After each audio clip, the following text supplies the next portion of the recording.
नमस्कार. जनहित न्यूजमध्ये आपलं स्वागत आहे. शिक्षण घेणं ही प्रत्येक विद्यार्थ्याची मूलभूत गरज आहे, पण अनेक गरीब आणि होतकरू कुटुंबातील विद्यार्थ्यांसाठी आर्थिक अडचण हा शिक्षणाच्या वाटेतील मोठा अडथळा ठरतो.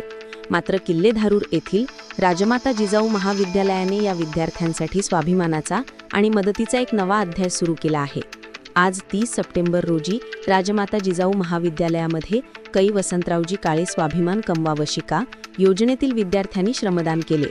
श्रमदानाच्या माध्यमातून अर्थार्जन आणि शिक्षणाप्रती निष्ठा जपणारा हा उपक्रम खरोखरच कौतुकास्पद आहे.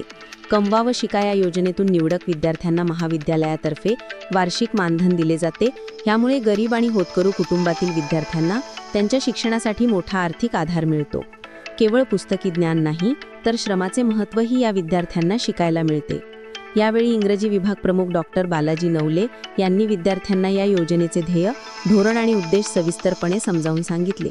केवळ शिक्षण नाही, तर स्वाभिमानाने जगायला शिकवणारी योजना हा या योजनेचा मुख्य उद्देश आहे.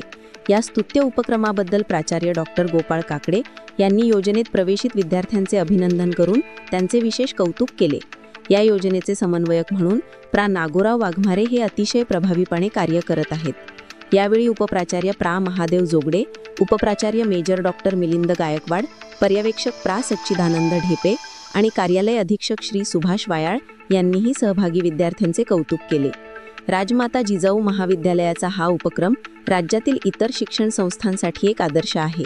शिक्षण आणि श्रम यांचा समन्वय साधून विद्यार्थ्यांना केवळ शिक्षित करणे नव्हे, तर त्यांना आत्मनिर्भर बनवण्याच्या या प्रयत्नाचे जनहित न्यूजकडून मनपूर्वक अभिनंदन. या योजनेतील विद्यार्थी केवळ श्रमदान करत नाहीत, तर ते भविष्यात स्वाभिमानाने जगण्याचा मंत्र गिरवत आहेत. पुढील ताज्या बातम्यांसाठी पाहत रहा जनहित न्यूज. नमस्कार.